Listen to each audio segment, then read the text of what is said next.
Hi there, I'm Winifred Costello, owner and magical entrepreneur of AwenTree, the magical hub for the seeker. And in today's video, we are going to be talking about tarot myths. Now, there are lots of tarot myths out there, so for the interest of time, we're just going to debunk 2 tarot myths today. So the one I hear the most often, top on my list, is you have to be given your tarot deck in order for it to work. Or the other way of phrasing it is that you can't buy your own tarot deck, or it will somehow not work for you properly when you are reading. So let's just debunk this myth right now. That is just not true. I actually think it's important to give yourself permission to buy your own tarot deck. Now, it's awesome if there is someone out there that is able to gift you a tarot deck, and if by a bunch of magical circumstances they get you the tarot deck of your dreams. But most likely that's not the case. There are so many wonderful decks on the market and so many artists, from independent publishing to mainstream publishing. It could be quite a challenge for someone to find you a deck that you absolutely fall in love with. Or you might not have somebody who is in a position to buy you a tarot deck and give it to you as a gift. So those things just don't hold water. So in my experience, tarot decks absolutely do work, even if you have bought them for yourself. Also, too, you may want to have more than one deck. There's lots of reasons to have more than one deck. You might be a collector that collects them just for the artistic principle or the spiritual properties. You may be the kind of reader where you'd like to have many decks and you pick on a daily basis which deck you're going to be working with. Or you may be the kind of person that's committed to just one deck. It's all good. It's whatever works best for you. But no matter what, the bottom line is you can absolutely buy your deck for yourself. It does not impact the ability for you, the reader, to connect to your deck, whether you're connecting on a purely intellectual level, a psychic level, or an intuitive level. The deck is still going to work if you pick it out for yourself. And I actually think you're more likely to get a deck that works even better, because then you can spend some time looking at the imagery, the spiritual or cultural properties of the deck, the artistry. You can spend time getting to know the deck before you buy it, and you're more likely to get a deck that speaks to your heart and really resonates with your spirit.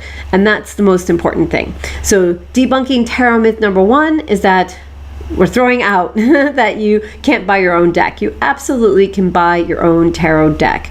It is okay. The deck will definitely still work for you, and you will still be able to connect with it even if you're the one who's purchased it.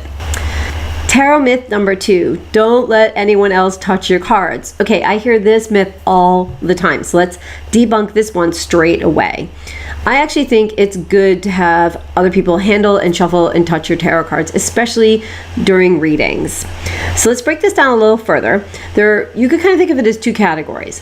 There are going to be tarot decks that you own that are part of your private collection. They're not for the public to be handling, or for you even to do public readings with them. Now, these could be decks that you keep aside for your use only. They could be dedicated to you for spiritual practice. They could be a deck that has sentimental value and you would be upset if something happened to them, or if a lot of energy got put into them that wasn't yours. It could be a special rare edition or a limited print run by an artist. So there are definitely going to be decks that you're going to designate as private and just for you, and you're not going to want to let other people handle them, not just for the energetic reasons, but also for the wear and tear, and to protect them and keep them special and safe. So yes, there are going to be some decks in your private collection that are not for the public to be handling. So that said, we have this one category. But then there's going to be your other cards. So if you are a reader, whether you are doing practice readings with friends and family or doing professional readings, I think it's important to let the people receiving the readings to handle your cards. I see tarot readings as an exchange of energy.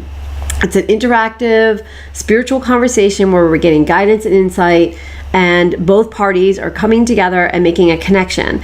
And the energies we put into the cards in that moment when we're shuffling definitely positively impact the reading. They bring everyone's energy, and that's the magic that moves the cards around, that helps them line up in a divine intervention sort of spontaneous way that really can help the reading be very relevant to what's going on.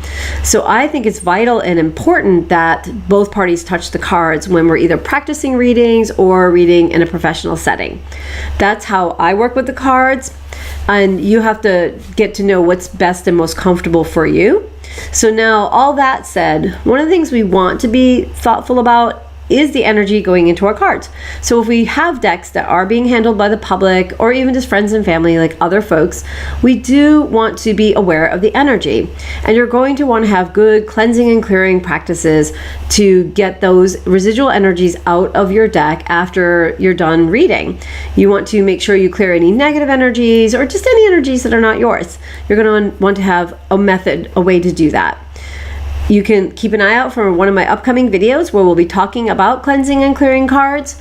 But for now, just make sure that you have a knowledge and a practice to cleanse and clear your tarot cards at the end of the day when you're done having them work in a public setting. So that should do it. To recap today, we are talking about debunking 2 popular tarot myths. Tarot myth number 1 is that you can't buy your own deck, you have to be given your deck. And tarot number 2 was do not let anyone else touch your cards. So I hope you have enjoyed this video and that it has helped you get a little more empowered around working with your cards and connecting to the messages and meanings in the decks. Thank you so much for listening in. I always appreciate you watching my videos, and I look forward to connecting with you soon in the future.